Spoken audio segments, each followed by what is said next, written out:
we're going to jump right in and run through my products in chronological order. So once I've met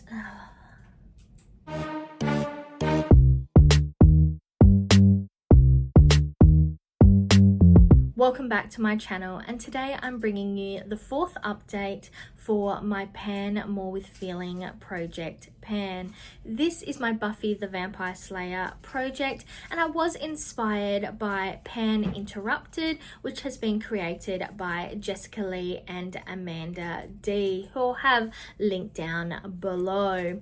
So the concept of this project is to work on a product that represents each episode of the television show Buffy the Vampire Slayer. While I'm working through this project, I am also rewatching every episode of Buffy right before I select a new product. And that is actually probably my favorite thing about this project, because I have seen the full series previously back when I was a teenager, but re-watching it now, I'm picking up things I didn't notice before and remembering parts of seasons and episodes that I also had forgotten. Before this update, I was still working on season 1, so spoiler, I am going to be moving on to season 2 with my new products. So we're going to jump right in and run through my products in chronological order,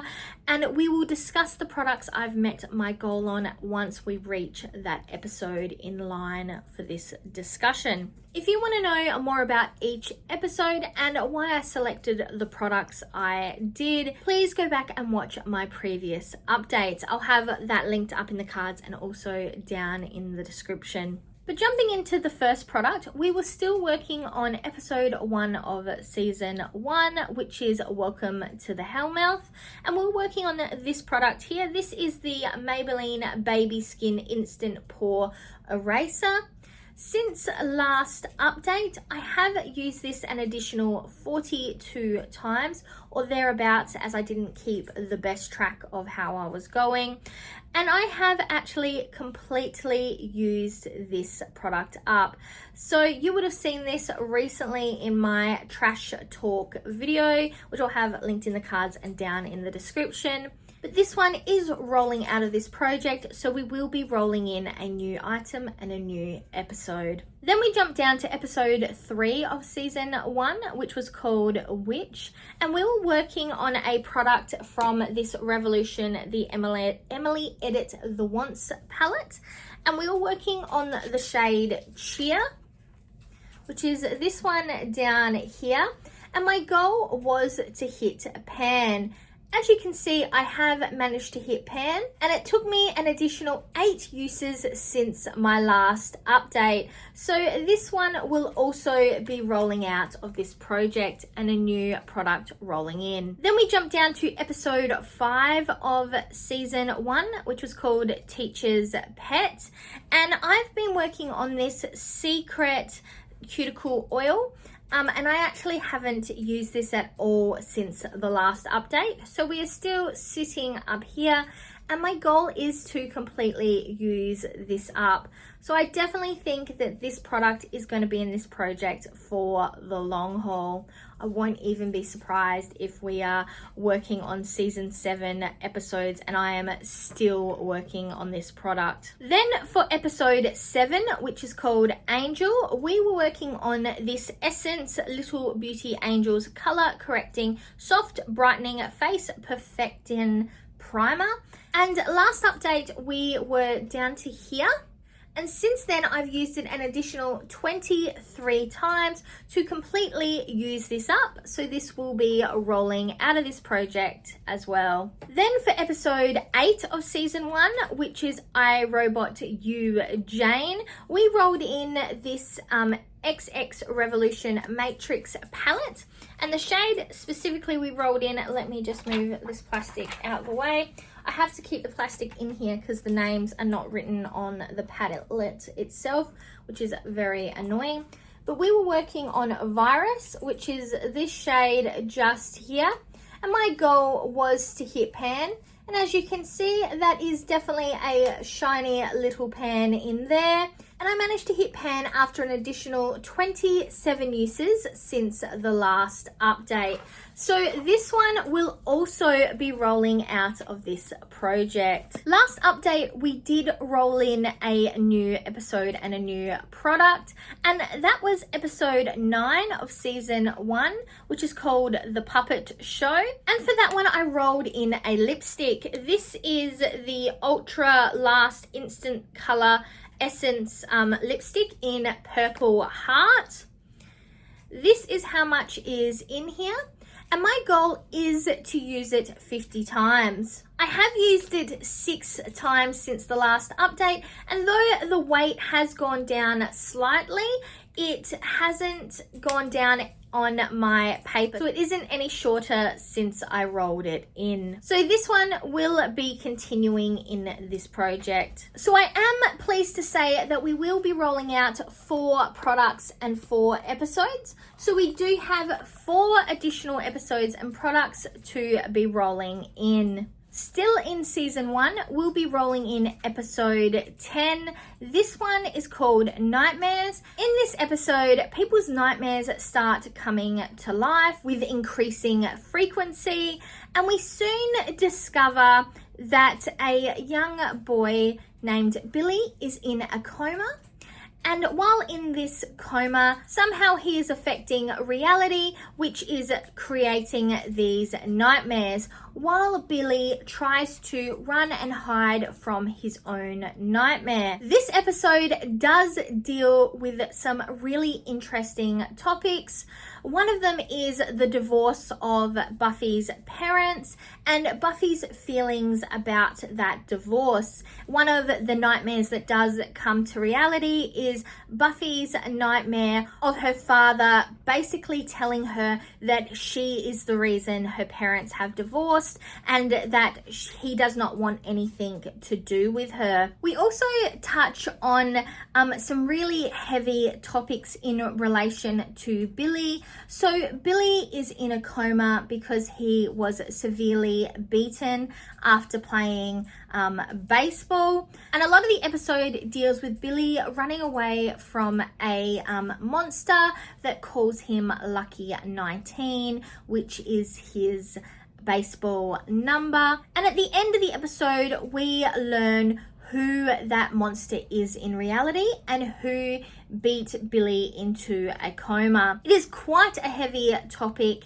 especially for, I guess, a fantasy series, but that is one of the best things about Buffy. It deals with a lot of heavy reality based topics while giving them a very supernatural fantasy twist. So like I said, Billy is in a coma throughout majority of the episode. For that, I decided to roll in this Inoxa anti-aging, anti-wrinkle and firm sleep mask. So I rolled it in because of sleep and coma being a form of sleep, hence why he's interacting with the nightmare world. This is the product here. I've actually never used it. It is a night mask, like I said. This is what it looks like. That is an interesting, it looks more like a clay mask. And it actually smells, it smells like when you go to a beauty salon or a massage parlor. It kind of smells like what they smell like. But I have given myself quite a crazy lofty goal, and my goal is to use this up completely.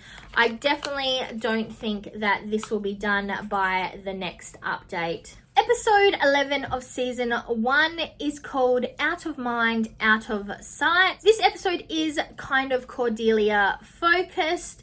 So some weird things start happening to Cordelia, well, to people around Cordelia. So it starts off with her current boyfriend or current love interest being beaten with a bat that seems to be moving by itself in the locker room. Though we quickly discover it isn't someone with telekinesis, but someone who has become invisible because they felt invisible at the school and in their life. This individual does have a bit of a hate on for Cordelia, and we kind of go on the emotional roller coaster with Buffy as she goes from really feeling bad for this individual to kind of realizing they have lost their mind. This is a very interesting episode because we get a sneak peek into the fact that the greater universe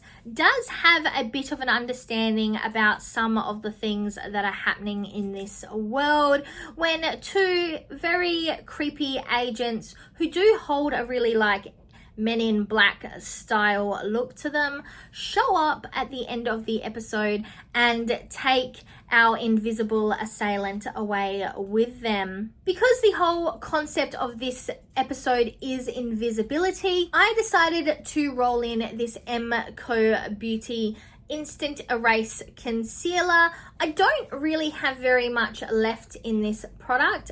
It is down here, and I have had this product in a number of projects over the last year or so, but my goal is to completely use this up. It is probably a little bit of a cheat product because it is the concealer that I'm currently using, but I definitely will be happy to move this one out of my collection. Then we move on to episode 12, which is the last episode for season 1. So season 1 was a short introductory season to the show, and thankfully for us it did get picked up for another season, well, another 6 to be exact. But episode 12 is called Prophecy Girl, and this episode is kind of where the storyline with the Master and the Anointed One comes to a head.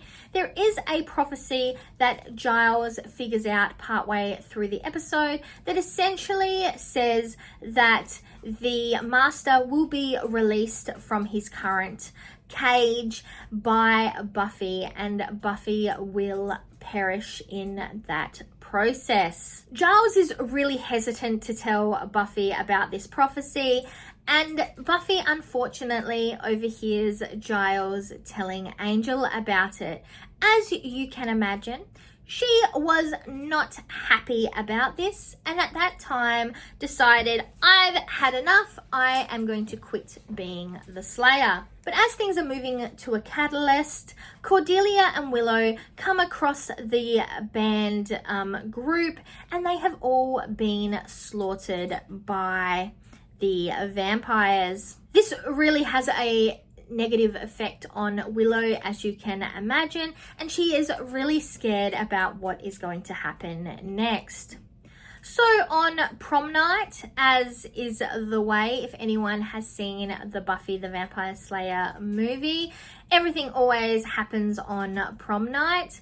Buffy dresses herself up in a beautiful dress that her mum gave her and heads off to take care of the Master. Obviously, these retellings do have a bit of spoilers in them, but this next section is probably quite a large spoiler, but I kind of wanted to discuss the potential outcomes from what occurs. So we then discover that if Buffy had never gone to see the Master, you know, he wouldn't have got out because he actually needed her blood. So he takes himself a big drink, drops her in some water, and ventures off to Topside. At that time, Xander, who, as you have already probably noticed, has a bit of a thing for Buffy. Earlier in the episode, he asks her to the dance. She rejects him. He teams up with Angel to go and find Buffy and assist her. And when they do find her, she is technically dead. So Xander gets some CPR going and does manage to bring Buffy back to life. Then Buffy does go off to finish the business and get rid of the Master, which she does successfully do. But if you are new to the show, Buffy dying should technically mean another Slayer comes about. So I am interested to see if this is the death that causes Kendra, I think it's Kendra if I remember correctly, to come into the show, or if this is not the death, because she does have a few different deaths throughout the seasons. And that is one of the things I'm really enjoying about re-watching the seasons, because I know certain things that happen and don't happen, but I can't remember necessarily the catalyst for all those things.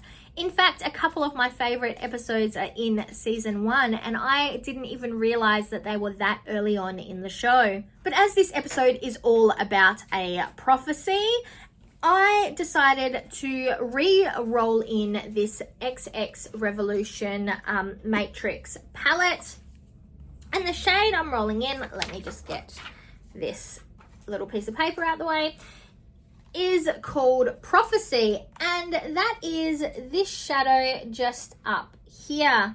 That's what it looks like, and it is the shadow I currently have on the inner portion of my lid today. That is the first time I've used it, but I wanted to give it a try and see what it actually would look like and whether I would be able to get my uses out of it.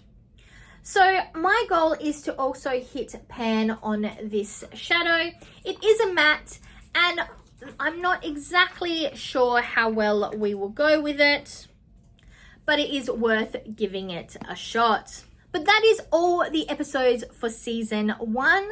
So we do get to move on to season 2, and we do have to roll in one more product. So over the last 3 episodes of season 1, we do learn specifically in Nightmares that Buffy is actually quite scared of the Master.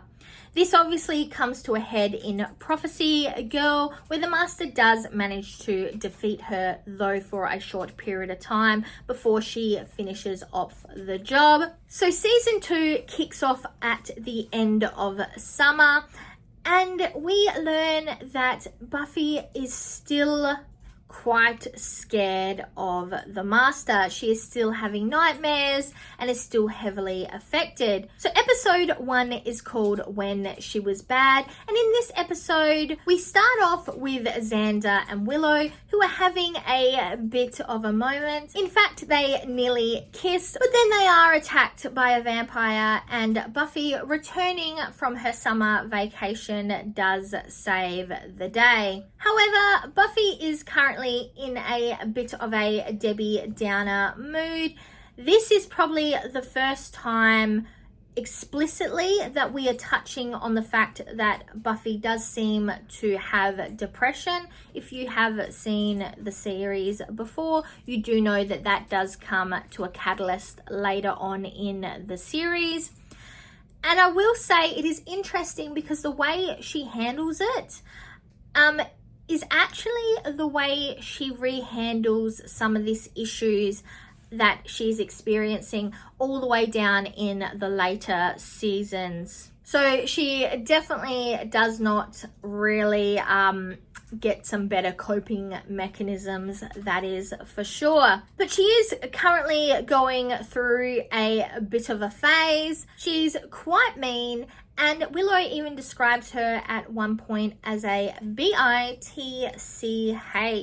So while Buffy is dealing with her issues, though maybe not in the best way possible, the Anointed One is in the process of trying to revive the Master. So we definitely haven't seen the last of either of them as of yet. The vampires involved in this revival, they do lay a trap for Buffy, which Buffy does unfortunately fall for. That does mean that Giles and Willow, Cordelia and Jenny are all captured. They are going to be sacrificed for this revival.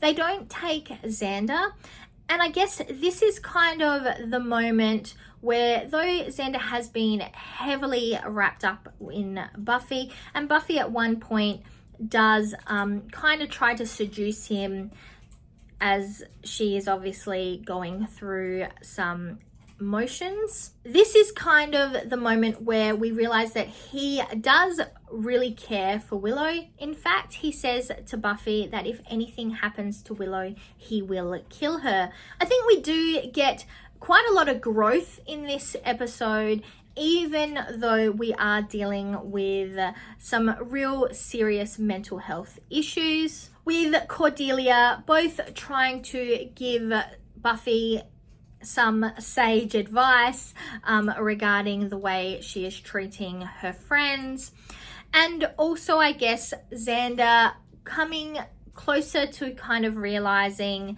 how he feels about Willow. I will say that though Xander is funny and quirky, definitely rewatching the series, he is rather problematic in quite a lot of ways, especially when it comes to his opinions on women. And I also think, unfortunately, he doesn't develop as well or grow as well as we would like throughout the series, especially if you have seen later episodes. Though all's well that ends well, and Buffy, Angel and Xander are able to prevent the rising of the Master, which then results in Buffy kind of facing her fears when she does destroy the bones of the Master with a sledgehammer. The episode ends with Buffy a little bit worried about how she's going to face her friends, but she meets them in the classroom. They quickly include her and start talking, where they ask Buffy what she wants to do that night. And the episode ends with Xander quibbing, "Well, we could grind our enemies into talcum powder, but gosh, we did that last night." That quote is what inspired this episode's product, and for that I decided to roll in the Hourglass Veil Translucent Setting Powder. This is a loose setting powder. This is what it looks like. And my goal is to use this 50 times. I know this is a deluxe size sample worth of product, and I'm not exactly sure how many uses are in here, but I've decided just to aim for a 50 use goal. So hopefully I'll be able to keep a little bit of momentum going with this project. So these are the 4 products that will be rolling in this update. I'm definitely looking forward to continuing this series in 2025, and I will still continue to do the quarterly updates. But with that, I'm Verity. This was the 4th update for my Pan More With Feeling project Pan, and now to the outro.